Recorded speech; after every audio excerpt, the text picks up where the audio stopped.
Chapter 12. We're going to look at the last section of this chapter, verses 18 down through 29. I was telling Jeremy, I was just kind of saying it generally, I guess, but this might be my favorite section of Hebrews. So I really like what he talks about here. It's pretty interesting. So I had a lot of things to look at. So let's start with a word of prayer, and then we'll hop into it.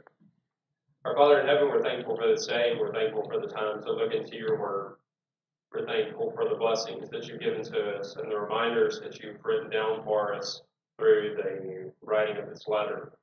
Father, help us to be ones that understand the greatness of what we have in your Son and how we can approach your throne, and to understand the blessings that we have, and to be more faithful to you, to listen more carefully, to obey more carefully, and to love you more.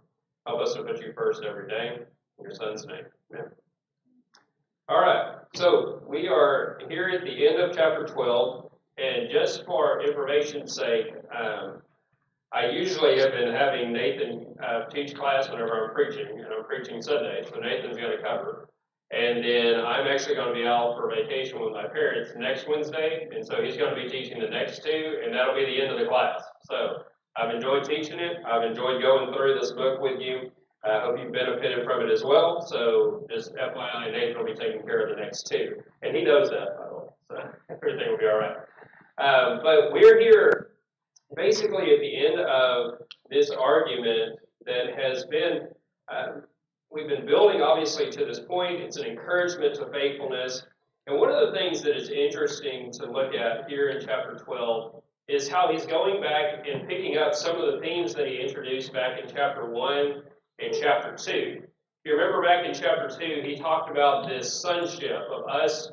There's one unique son that is going to rule, and then we are being called to glory as well. And we talked about that concept here at this past section regarding the way that the Lord treats us. But then at the end of chapter 1, we had this contrast between Jesus being greater than the angels and about how he's creator, and then how there's going to be this ruling concept of him in the world to come, and even starting now as the way he pictures it. And that's the idea that he picks up here in verses 18 down through verse 29.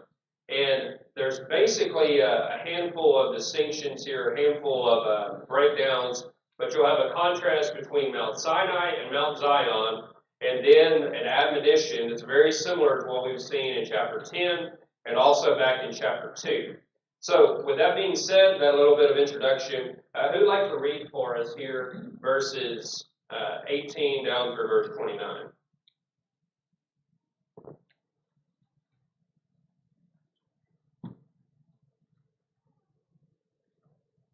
I read last one. Thanks for that again.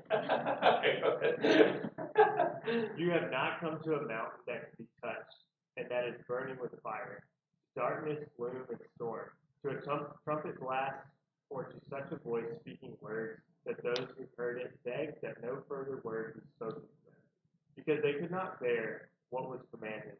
If even an animal touches the mountain, it must be stoned to death. The sight was so terrifying that Moses said, I am trembling with fear. But you have come to Mount Zion, to the city of the living God, the heavenly Jerusalem. You have come to thousands upon thousands of angels in joyful assembly, to the church of the firstborn, whose names are written in heaven.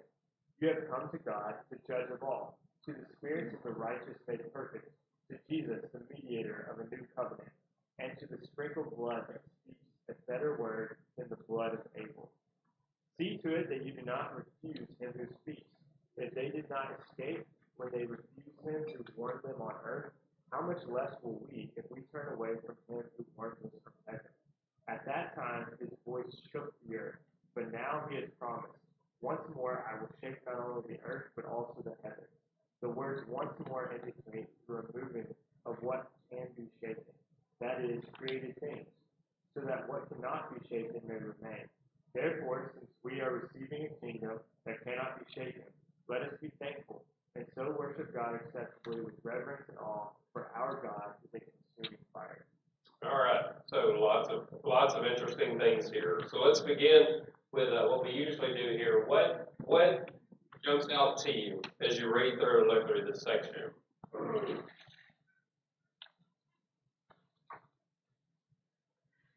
Kingdom that cannot be shaken. Yeah, kingdom that cannot be shaken.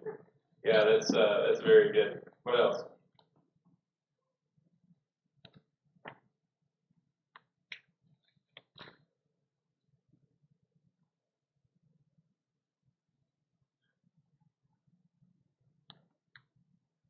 Fire. Okay, fire. Yeah, there's multiple instances of that. You've got the fire that was on the mountain, and then you've got a description of God down there in verse 29 that our God is a consuming fire. What else? Speaking and word. Yeah. So you've got messages and words and speaking, all of those same ideas, and even a bit of contrast of who is speaking and from where, and then how we listen as a result of that. What else?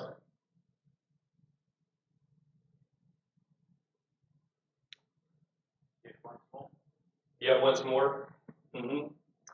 Yeah, and that's going to be a reference I want us to dig into a little bit, but that's an allusion back to the Old Testament that we'll talk about. So I guess it's more than an allusion. I mean, he quotes the text. So. What else?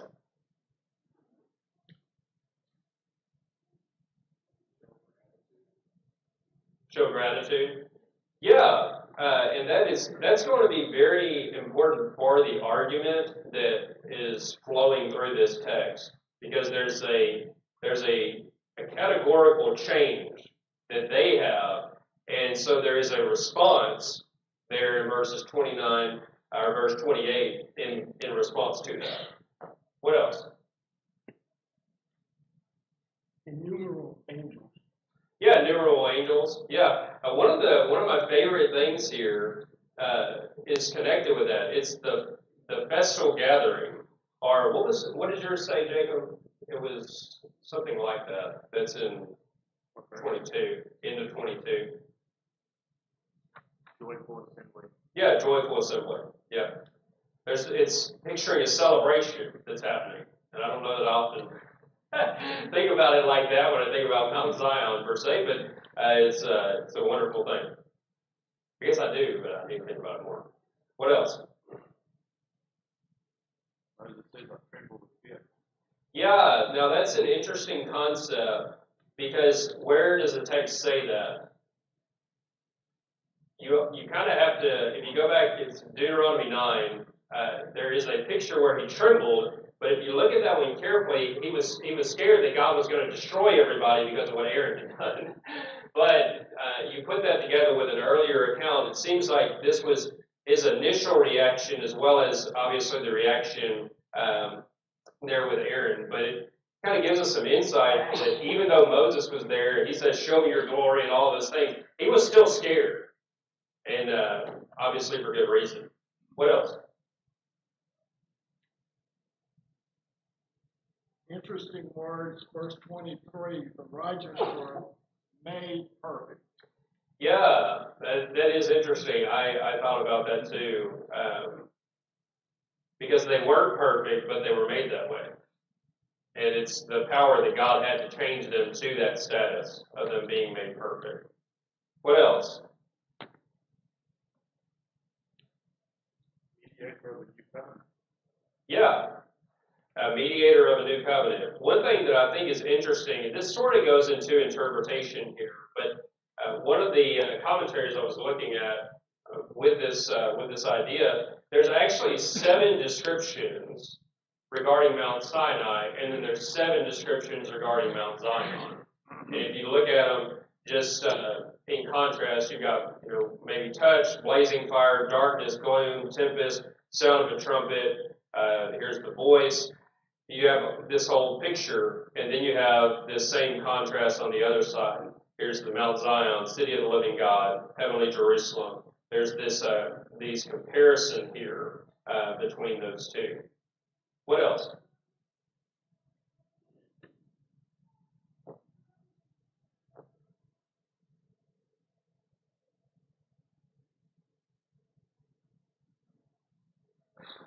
What are we to make of its conclusion down here in 25 down through 29? I think we worked over the first part pretty good.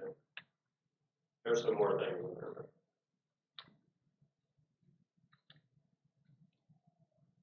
It's going to highlight the end of verse 25, and that says we will escape if we reject his rewards from heaven. Yeah, we're not going to escape. And his point is kind of going back to what we said earlier in chapter 2 about how should we escape when we neglect so great a salvation. And then here's the same point. They didn't escape, and we're not going to either. And there's this contrast of, speaking on earth and speaking from heaven. It's something so much greater, and about how we listen to that. What else?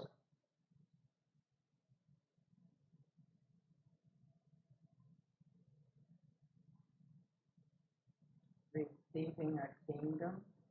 Yeah, receiving a kingdom.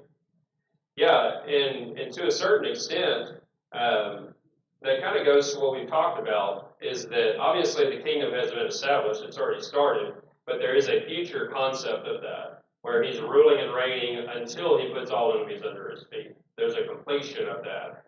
That's from Psalm 110.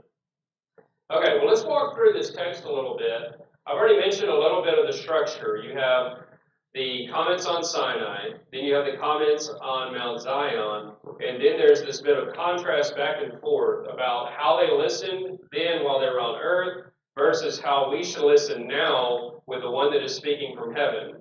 And then the kind of kingdom that they received in a sense of things that are shakeable, destruction of the nation of Israel, and then the kingdom in the future that even we're presently in, that is still not going to be shaken, that is eternal in nature. It's not going to be destroyed. So, with that being said, let's talk here a little bit about Sinai. And he gives us some interesting descriptions here about not being touched, and a blazing fire, darkness, gloom, tempest, the sound of a trumpet, and he explains some of the various things describing there. Why do you think he starts this way, or why do you think he's bringing up Mount Sinai at this point?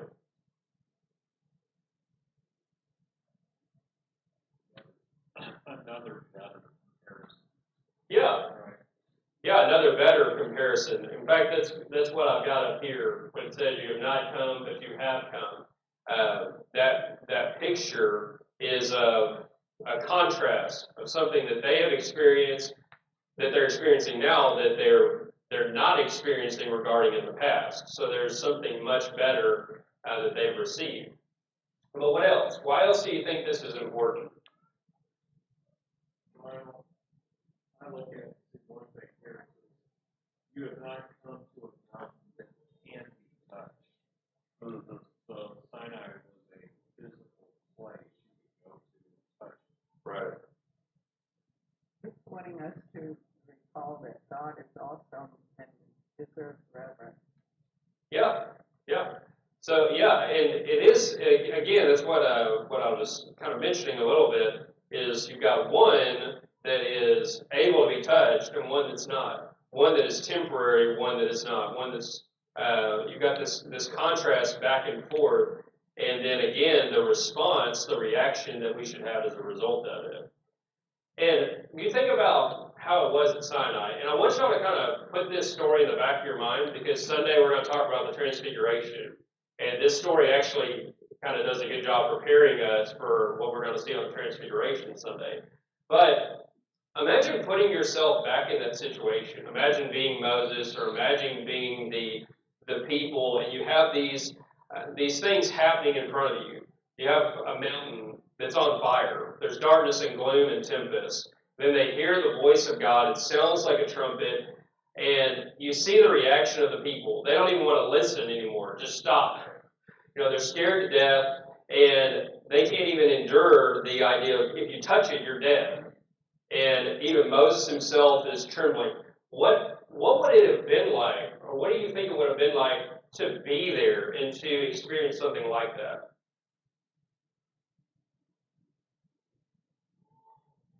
Verse 21 says it was terrifying. Yeah, we would have had the same reaction. What'd you say? Verse 21 says it was terrifying. Yeah, yeah, it would be terrifying. And so again, why is this part of his argument?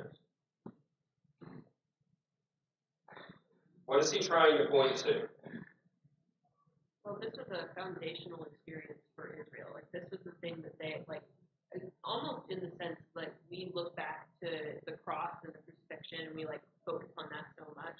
This, like, moment at Mount Sinai would have been one of those moments that every Israelite knew about. It was so important to them. This is where they, like, confirmed their covenant with God.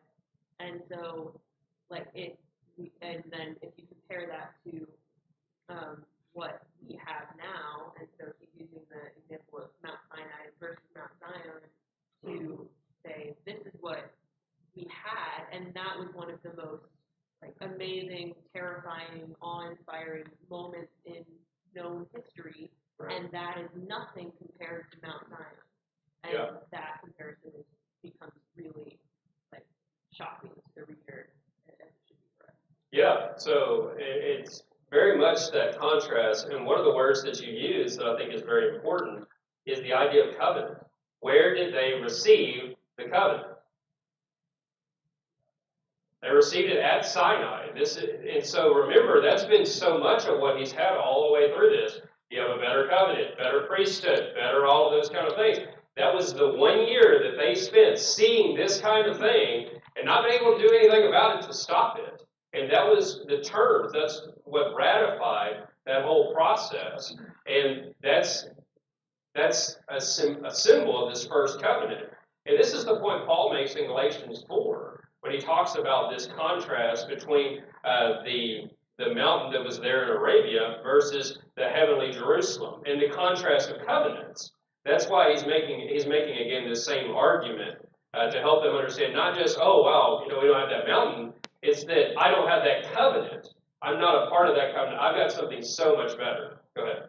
It's also interesting to see the contrast in who the assembly is and how this is, you have people that kind of are shunning the Word of God, who are very sinful, who are going to turn around and sacrifice and, do immoral things to an idol the next day or in the next month. No, it's why he's up there, remember? He was on the mountain. Go ahead. So then, in contrast, you have the assembly of the firstborn and the spirits of the righteous made perfect. You've got people now that Jesus has made perfect that you're part of this assembly with, rather than this group that actually is shunning the presence of God. Yeah, exactly. And they're feasting in the presence of God instead of being scared to death in the presence of God, being fearful of His presence. There's just an enormous contrast where he's saying you have not come to that, but you have come to something so much greater. What else do we want to say about Sinai here before we move into this description of Zion? There's also a contrast with the mediator. Moses mediated the old covenant, and even he trembled with fear before God. Jesus, the mediator of the new covenant is perfect and in body, God in flesh. So there's that contrast there too. Yeah, and you can just tell there's so much fear.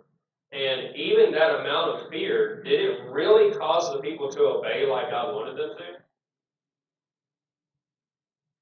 I mean, some of them, but it didn't stop them from making the idol at the bottom of the mountain, even though they were scared to death. But there's something so much better that God has given. So let's talk about verse 22 down through this next section, down through through verse 24. He talks about coming to Mount Zion, and I mentioned there's like 7 different descriptors in both of these. But when you read Mount Zion, heavenly Jerusalem, like what's he talking about? What's he describing? Because is this an actual place? It sounds more like the church. Okay, it sounds more like the church. talking about the Mount in Jerusalem, or you're talking about? The assembly of the firstborn Okay, and some of the other language.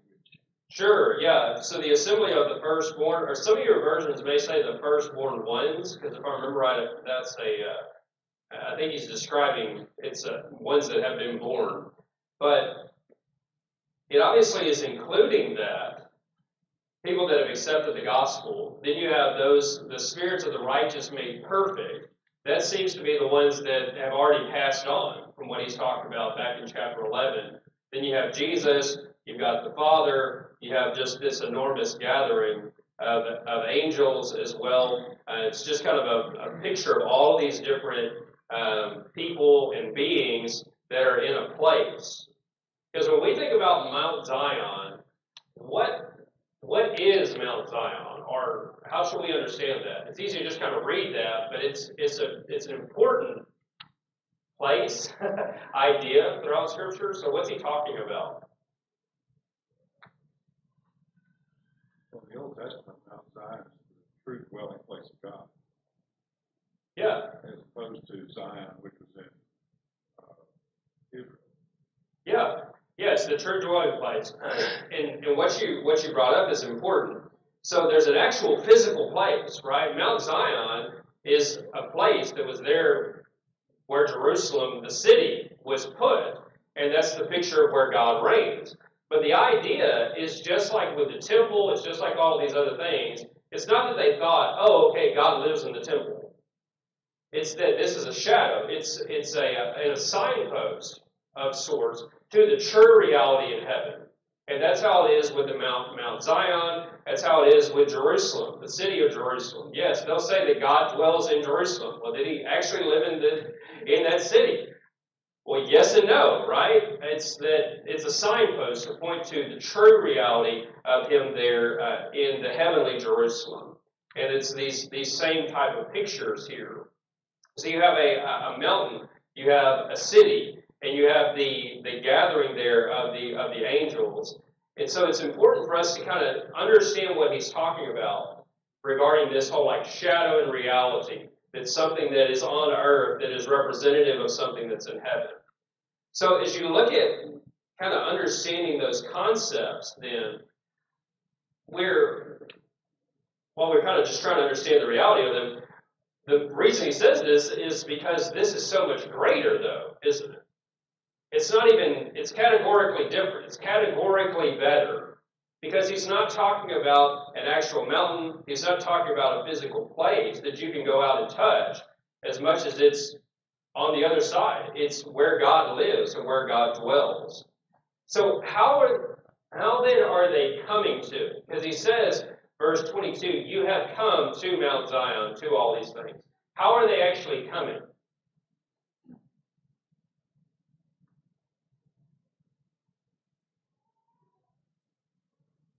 Spiritual sense. Yeah. It's obviously they're not showing up there and seeing it with their physical eyes, but it's true realities by faith. It's things that they are already experiencing. Now, with that being said, what's the response? How are things in Mount Zion compared to Mount Sinai?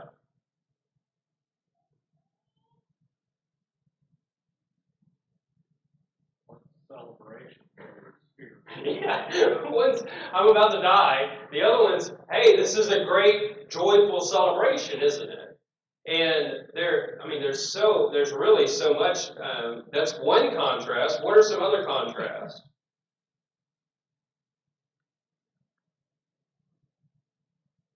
One that stands out to me is that they ask that no further messages be spoken to them. They beg that don't tell me, versus the Jesus who the sprinkled blood that speaks of better words than the blood of Abel. And Yeah. so, and the blood of Abel was proven earlier that his voice was crying out from the ground. Abel was a righteous person, but Jesus' blood is better than that of a righteous man, and that those words make it makes a difference. The fact that weren't even ready to hear what God had to say, and now we can like hear more and more of what God wants to say. Yeah, and so that's a good contrast, and that just begs one of the interpretation questions I want to ask, is how does Jesus' blood speak a better word than the blood of Abel? And I guess we should start with, what word came from the blood of Abel? You remember what God said? Go ahead. It had to be vengeance, right? Yeah, your brother's blood is crying out to me that it was justice. It was the justice of God. There's, I guess, an injustice that needs to be righted, is the idea. But then when you look at the blood of Jesus, what does his blood say? How does it cry out? What does it cry out? Spirit made righteous. Yeah. The blood of Jesus, so obviously. Yeah, it's speaking a better message. And what I'd say is, does Jesus' blood speak a word of justice and vengeance? Yeah, absolutely, right? I mean, and even to a far greater extent than Abel's ever did. But is that the only word that his blood speaks? Salvation. Yeah, it speaks salvation as well. It speaks forgiveness of even something as awful as, trampling the Son of God underfoot, which we've talked a little bit about, and even betrayal of him and all of those ideas. So you just have, again, this contrast here about who's the mediator, like Jacob pointed out, about the blood, like Emily pointed out. And even think about this, when he talks about Mount Sinai, what would happen if the people touched the mountain?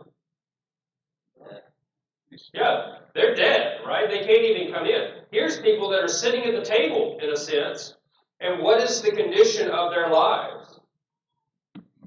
He says the spirits, and what happened to their spirits? They're made perfect. And that's not just, okay, they're doing pretty well. It's like they are living to never die again. Where the first mountain here has this contrast of you touch it, you die. This one, they're in a place that there is no death forever.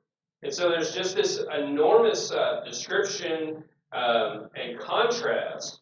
And what he's really talking about that is important is that this is the invitation that God is giving. When he's saying to come to Mount Zion, to come to him, and this is the picture. And really, go ahead. I'll keep my thought up. Go ahead, and then I'll go ahead. So just want to jump in, and I don't know if I'm jumping a little bit far ahead here, but the contrast that I'm seeing is that under the old covenant, you had to have somebody that would approach God on your behalf.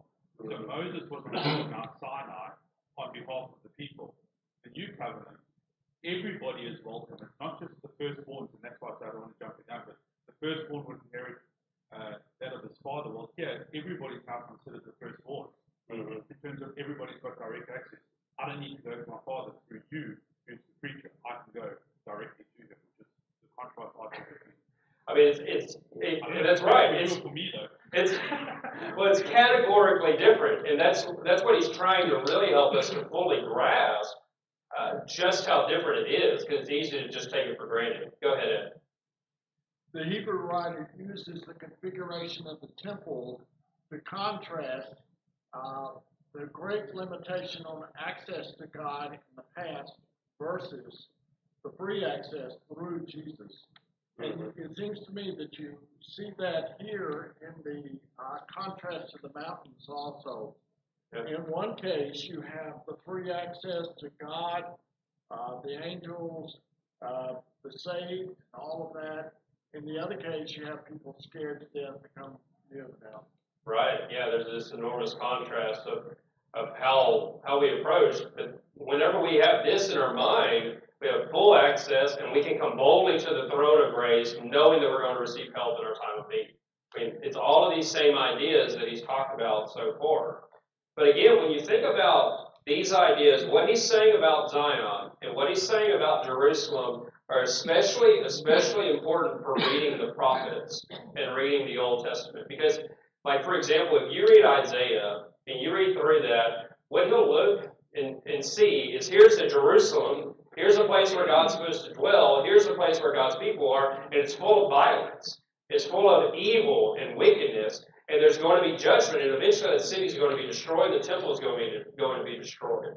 But yet, over and over, you have these prophecies about there's going to be a new temple that's going to be built. There's going to be a new Jerusalem. All of these types of pictures, and that's what he's describing here. He's not talking about something that's right here on this piece of earth. He's talking about something that is true in heaven already.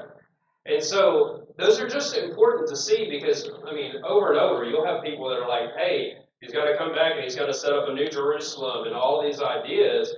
It's like, hold on, like, it's already there. It's already in heaven. Go ahead. I think we need to really emphasize verse 22 when it says, you have come to. Not you're going to. You have. We're there. And Peter talks about us being living stones in the temple of God. And Ephesians talks about us being the building of God. Jesus said he would build his church. He wasn't talking about church building. He was talking about people and his assembling the dwelling place of God, using us as the stones.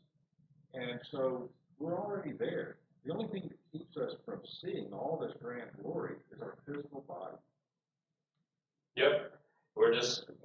And that goes to what he's been talking about. You have it presently, but there is a fullness that we will experience. But we experience that through faith and ultimately when Jesus returns. So I think we've got the contrast in. So then let's look at what he makes the point down here at 25 down through 29. If that's the case, why would we ever refuse him who's speaking? I mean, it's one thing to have the voice of the Father ringing and shaking Mount Sinai and all of that. But here, we have the one that has come from heaven and that is now speaking to us. Again, his point is we're not going to escape. It's just kind of cutting to the idea. Go ahead. To the point of why he wrote this book, these people were in the process of refusing him. And that's why he's writing. They're trying to go back to the old mountain.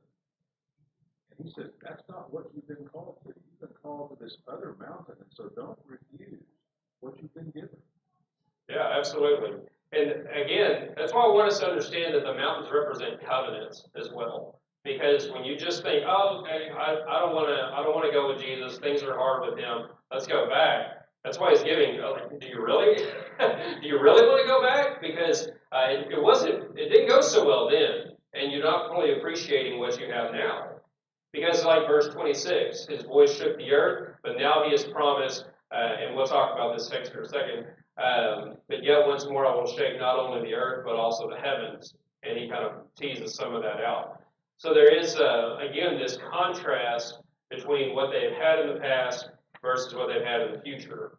So, I mean, this is just, we can talk about this more in application, but it's just critical the way that we approach the scripture, because we can just get flippant about it. We can just think, oh, okay, whatever. It's I've heard this before, and yet it's that dullness of chapter 5. It's that inability to really listen to the word. I've already heard what Hebrews has said before. I've already listened to the Bible before, and yet we've got to be really careful with that. But let's talk about this phrase and what he's describing. He says, yet once more I will shake not only the earth, but also the heavens. Now, where is he quoting from? Yeah, from Haggai chapter 2. Now, what was happening in the days of Haggai?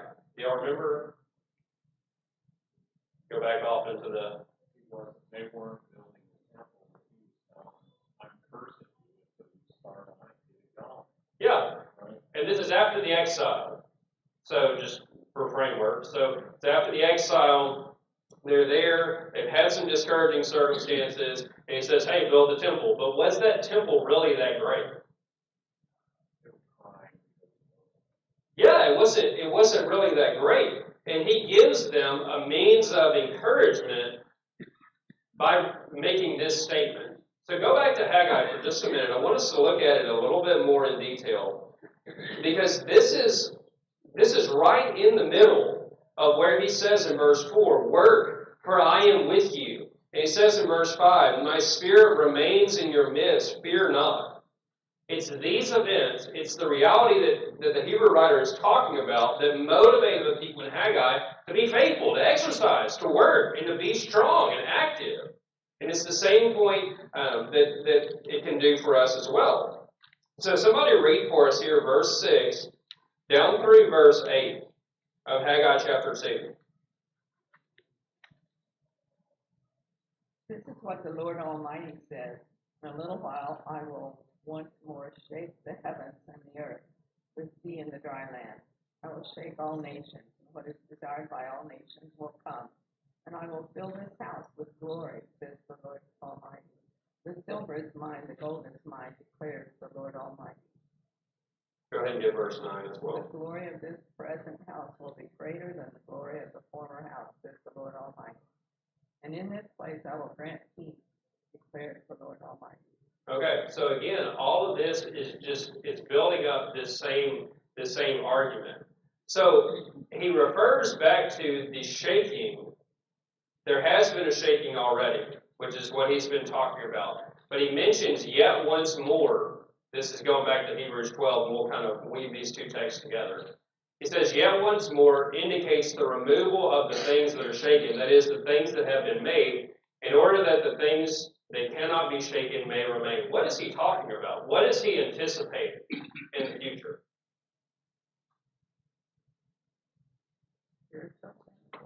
Not really our future, right? Do what? Not really our future, right? He's talking about future from the standpoint of those people in Israel. Well, no, it was future for the Israelites, but I'd say it's future for us as well. Because what he describes in 27 has not been completely shaken. It hasn't been shaken.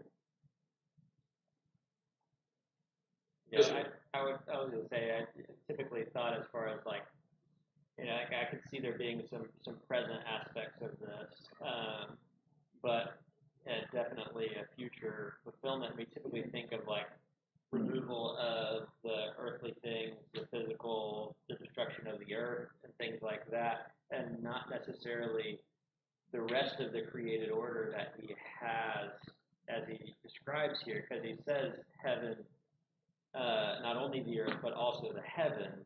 Right. And we also see that our promise is a new heavens and new earth. And so it's almost like a complete removal of the current order of things in favor of this new heaven and new earth that is together and enveloped in this new Jerusalem and new city that we see, and sharing in that somewhat now, but we're really getting that fully in the future. Yeah, the idea is a destruction of, as he describes, the created things. And in this context, it's things that can be shaken, things that can be destroyed, things that can be removed. And when you look at, the various texts, whether it's Revelation or Peter, both of them describe the world being destroyed. And all of these things that are subject to corruption and change and destruction and death, all of that is removed and replaced with something that's just not true of. It cannot be touched. It cannot be destroyed. It cannot be shaken, is the idea. Now, obviously, his point is that has already happened. That's where you're coming to. You're in. But there is still a future element of that that is still to be said or to be brought about. So what else? So let me connect this with Haggai, and then I can get your comments on it. The point in Haggai, though, and that is true for the Hebrew writer as well, is that eventually God is going to destroy everything. God is going to shake everything, and even all the wealth and power and everything that the nations have. Who do those belong to? They all belong to God. And it doesn't matter how great the nations are. Eventually those things are His and will be returned to Him as part of the glory that will there be later. And so you have all of these things kind of woven together here of this future culmination of the kingdom that's permanent. And we've already had it, but again, obviously, completion of that. So questions, comments?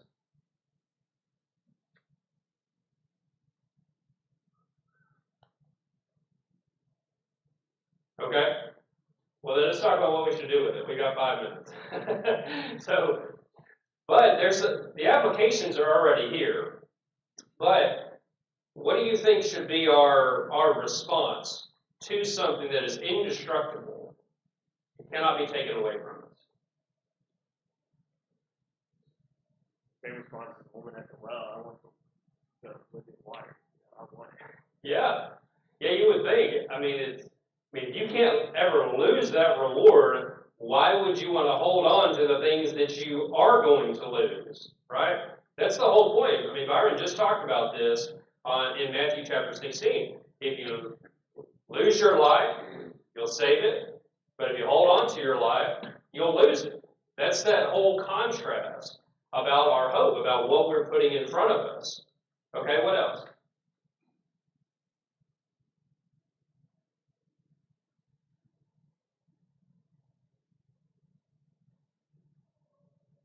I'll give you one right from the Hebrew writer. Are you grateful? Are you grateful for receiving a kingdom that cannot be shaken? It's not a kingdom like Israel. It's not like the United States. It's not like any world government that eventually, over many years, either we're going to die or it's going to be destroyed. That is not the kingdom of God. It will go on forever and ever and ever. It will not be destroyed. It will not be shaken. If God is promising that gift to us, what should be our response? Receive it with joy. Thank you. Yeah. Be excited about it. Go ahead. James, how you doing? Go ahead. I feel like there, at the end it says our God's a consuming fire, so I feel like there is still a place for terror and dread, kind of like they had it in Mount Sinai. That's true. Yeah, it is. And even, and I think it goes back to 25, that apparently there is some way where we could refuse who is speaking, and we're not going to escape. And it's for Terrifying, but it was who the people were. It was the state of the covenant that was being made. It was all of these other things, and now you have the blood of Jesus. God's still a consuming fire, but we are changed by Jesus. yeah, our high priest has atoned. He's made it to where we can be cleansed. But think about the kind of way that we worship then. You ever feel like worship seems like a duty, kind of a grudging obligation? Oh, I just have to do this. A lot of times the reason is because we're not grateful. See, when we think about worship, worship is always a response to something great and amazing that God has already done. That we then turn, worship's kind of maybe a strange idea in our minds, but the idea of praise is based in this. Worship is you're celebrating someone's worth in worship. And so you're thinking, what has God given me? What have I secured? What has been blessed on? What is the blessing I've received? And when I think about this, the response is reverence and awe. I approach Him in just a way that I can't fully even grasp everything that He has done and to appreciate it. I mean, these are the kind of things, though, that change worship. And remember, we talked about this as well. If we can understand and worship properly, we become changed. We become what we worship. And so there's those elements that are tied together. But I want to ask you about this as well. When you think about what we're trying to invite people to, when it's somebody out in the world, I think a lot of times we're saying like, hey, you need to come to God. You need to come to Him. Our invitations sound much more like Sinai than they do like Zion. And what do I mean by that? When we're talking with people, usually it's, do this, you're going to burn in hell.